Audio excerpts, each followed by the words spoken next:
¿Estás? Paco Ignacio, no nos escucha. Seguimos aquí con Atorón, estamos haciendo esta transmisión por vía de Zoom. Eh,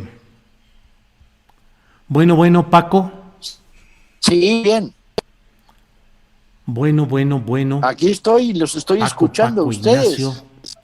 Bueno, estamos aquí mientras Sí, aquí tanto. estoy. Nos dice que nos escucha. Saludos, Julio, Yo mi los esposo es tu fan número escucho. uno. ¿Ahí nos escuchas ya, Paco? Perfecto. Perfecto, bueno, los que no te escuchábamos éramos nosotros. Paco Ignacio, buenas tardes. Es que no lo escuchas porque no tienes el... Muy buenas. ¿Cómo estás, Paco Ignacio? Bueno. Muy bien. Traemos un relajo en todo este asunto. Sí, Paco Ignacio, gracias por esta oportunidad de platicar contigo. Buenas tardes.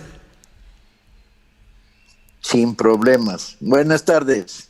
No me escuchas tú. Yo te escucho, pero con cierto Pero tú- retraso, que y sí no me estás solamente escuchando. mental, que me sería característico, sino retraso en el audio. Pero, Paco Ignacio, ¿cómo vamos en lecturas en esta temporada de confinamiento doméstico?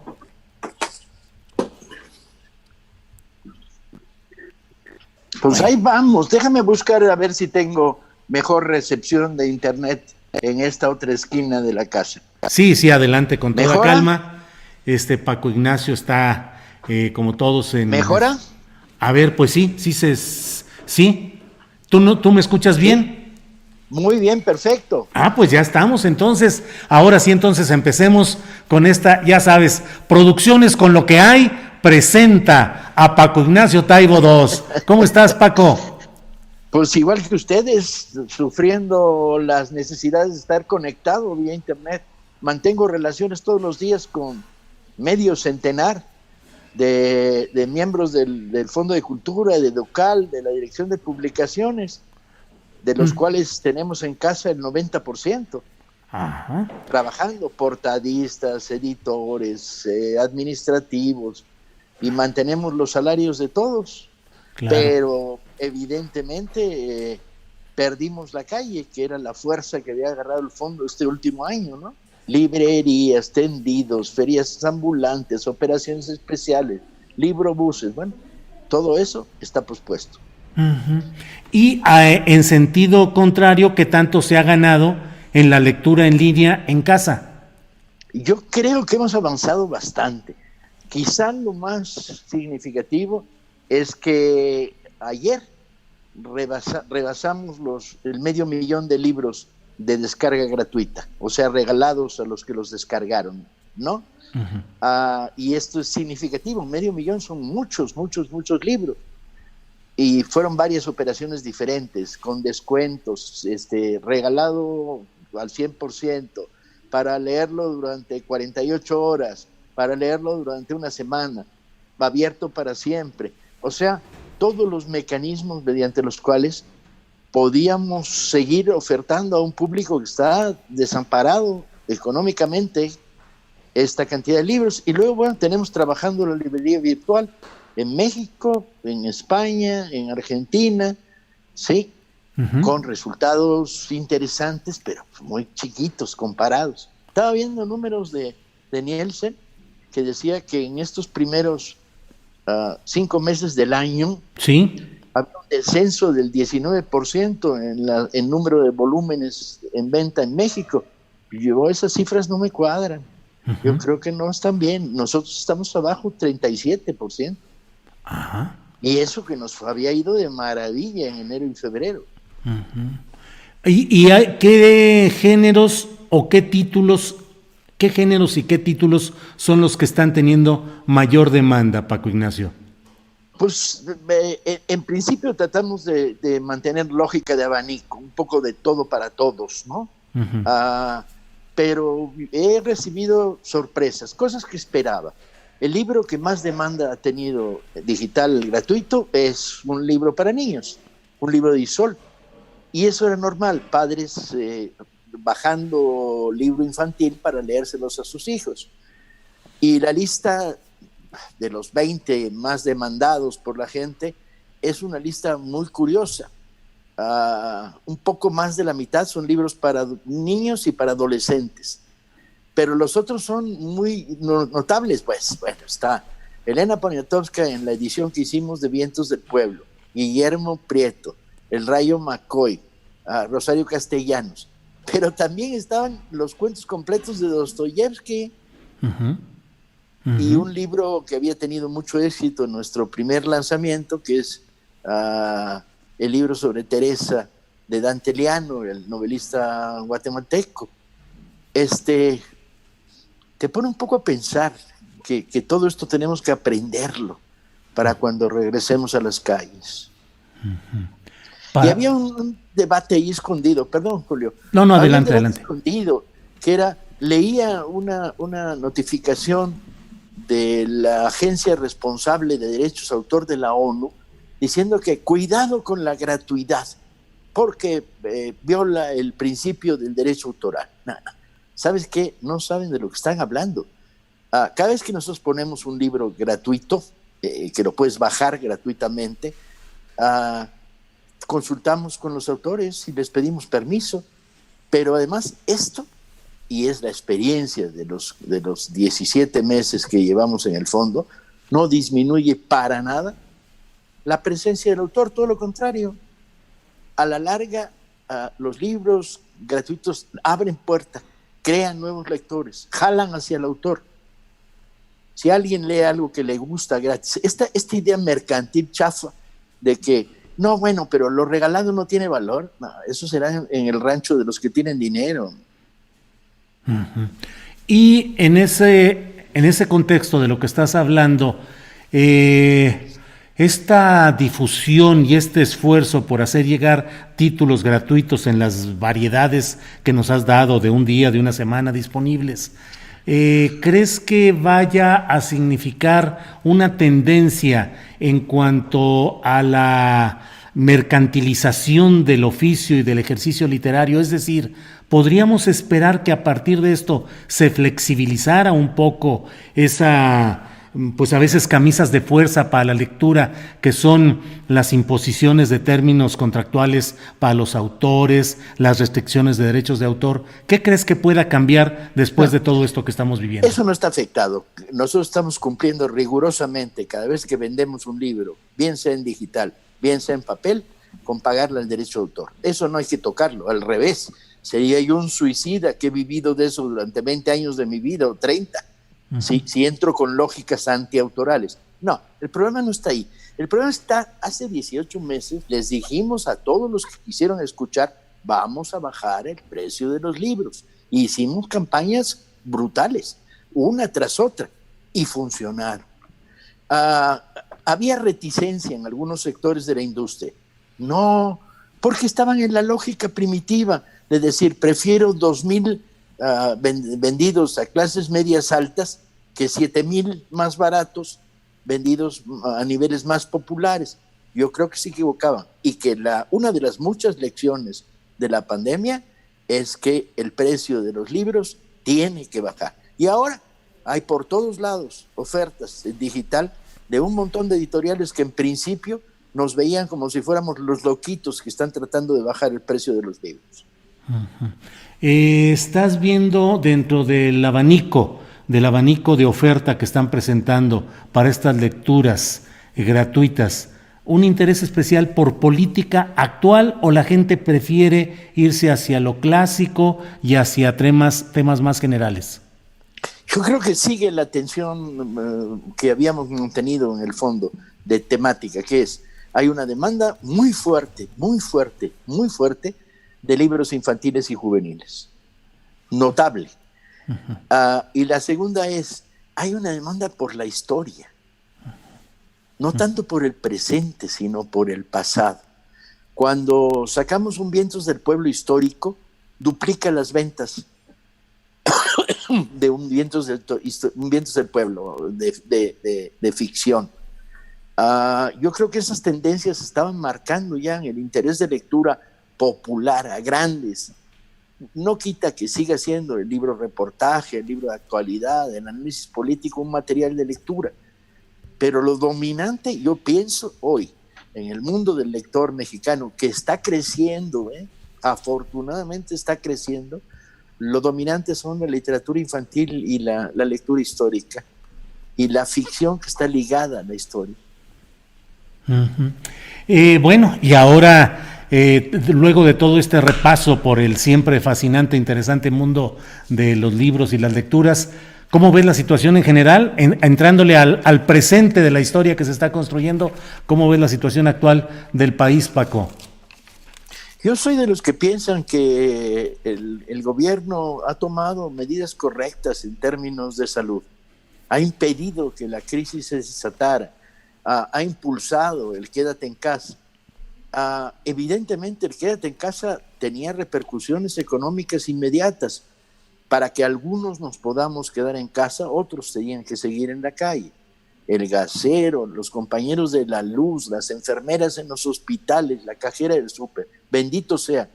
Y lo digo como uno de los que se encerraron, porque con más de 70 años, problemas de azúcar y con bronquitis crónica por fumar como chacuaco, era personaje de riesgo. Uh-huh. Y entonces tengo que reconocer que este amor desatado que me ha dado por los que están sosteniendo la primera línea me tiene muy buen humor.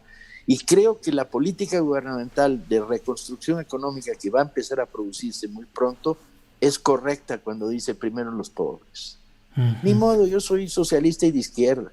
¿Qué esperaban que dijera? Claro. ¿Qué opinas de mensajes como el de Ricardo Salinas Pliego que dicen que si se van a quedar los empresarios hasta que el gobierno les diga que pueden salir o se van a desapendejar antes y comenzar a vivir la vida a plenitud? Yo creo que no existe la vida a plenitud, debería haberse dado cuenta. Uh-huh. Yo creo que en condiciones como estas, una salida prematura de la crisis tiene consecuencias directas sobre la gente común y corriente y sobre los trabajadores del sector que se apresure a salir de la crisis y salga en malas condiciones. Hace meses que platicamos, la ocasión más reciente, Paco Ignacio Taibo II y un servidor en otra frecuencia periodística, pero hablábamos de las condiciones políticas de aquel momento y hoy te digo, frente a una crisis económica que se está profundizando y que amenaza con ser muy fuerte, frente a la situación sanitaria en la cual los adversarios del gobierno federal pretenden encontrar muertes, disonancias entre números y cifras de contagios y de muertes para desatar una campaña fuerte contra ese propio gobierno federal. ¿Crees que la presidencia de la República del presidente López Obrador se ha desgastado y está en riesgo político mayor que hace algunos meses? No, yo creo que se ha desgastado, era inevitable. ¿Quién no se ha desgastado en esta pandemia? No nos hemos desgastado tú y yo, uh-huh. Y tú, nos hemos desgastado, evidentemente. Hay combustión de las experiencias, la fuerza, etcétera. Pero piensa una cosa, el otro día estaba viendo críticos que tenían una posición muy dura respecto a las cifras que está generando semana a semana López-Gatell. Y yo decía, bueno, venimos hace 3 años de una tradición en la que mentir era oficio de poder, en la cual se disminuían los números a conveniencia de los intereses políticos de uno de los otros. Se ocultaba información. Entonces, es con esas estructuras, los números que está generando la Secretaría de Salud están vinculados a toda una red que durante muchos años fue una red de mentirosos organizados. Hemos inaugurado 3 escuelas, nomás que se les olvidó decir que 2 de las 3 que inauguraron no tenían techo. Esta política informativa que dominó nuestras vidas durante muchísimos años, todavía pervive, está ahí oculta. Entonces, en ese sentido, me parece que el equipo de salud está haciendo lo mejor posible. Cuando Guadalajara dijo, vamos a abrir antes de tiempo, ¿y qué van a hacer ustedes con su librería? Yo dije, para mí es una irresponsabilidad. Cuando logremos abrir una de nuestras librerías, tiene que estar, en condiciones de sanitización absoluta. 2, con un protocolo en el que diga no pueden entrar dentro de la librería más de 5 personas al mismo tiempo. C, tenemos que tener distancia entre los trabajadores. Los trabajadores que participan en esta primera apertura tienen que estar fuera de condiciones de riesgo y ser voluntarios, ¿sí? Bueno, si no cumplimos estos 4 requisitos, cualquier intento de abrir una librería es una locura. Pero además, la apertura adelantada de librerías en España o en Argentina y en Francia, que es donde la he estado siguiendo, fracasó. Lo que está funcionando es la venta virtual. Entonces, vámonos con calma. Aquí hay responsabilidades de no contagiar a tu gente y no contagiar a la gente en la calle. Una salida apresurada y poco meditada de la crisis puede tener un rebote potente. Claro. Ha causado mucho revuelo la propuesta de Alfonso Ramírez Cuéllar, presidente actual de Morena, respecto a medir y gravar la riqueza extrema en el país y entrar a nuevas formas de convivencia social en las cuales, entre otras cosas, haya una progresividad fiscal. Hubo una reacción inmediata de quienes decían temer que hubiera piquetes de inspectores entrando a las casas para checar si tenías determinada riqueza o menos de lo que reportabas. ¿Qué opinas de lo que planteó Ramírez Cuéllar respecto a progresividad fiscal, Paco Ignacio? Yo estoy de acuerdo, he estado de acuerdo toda mi vida. Creo que es necesaria. El que más gana tiene que aportar más en términos de porcentaje, no solo en términos de cantidad, porque tienes que defender al que menos gana. Yo creo que es natural y bueno, la alarma se produce cuando el culpable siente de repente que las cosas no van a ser tan tranquilas. Ver piquetes llamando a tu casa para ver si tienes 2 albercas y no una, forma parte de un absurdo que solo en los sueños carochos de un oligarca hiperreaccionario y como Rico MacPato pueden darse, hombre. Hay que ser serios. ¿Leíste o vas a leer el libro de Felipe Calderón? No. ¿No te parece? ¿Por qué? Porque uno escoge lo que lee, así como escoges la mujer con la que te casas y tratas de escoger los hijos que tienes en la medida de lo posible, escoges tus lecturas y hay cosas que de repente alguien te dice, es interesante, y tú dices, sí, pero mira la pila que tengo al lado de mi mesa, estoy leyendo cosas apasionantes y forma parte de mi salud mental. Luego leer a Calderón deteriora neuronas. Y respecto al debate tuitero que hoy se está volviendo tan intenso y al mismo tiempo en ciertos terrenos tóxico por el grado de enojo y de desahogo de pasiones de uno u otros bandos, ¿cómo ves la situación de las redes sociales benditas o malditas, Paco Ignacio? Yo diría que en términos generales benditas. Gracias a las redes hemos logrado niveles de comunicación, supervivencia, contacto, información muy importantes. Ahora, es un universo como cualquier otro.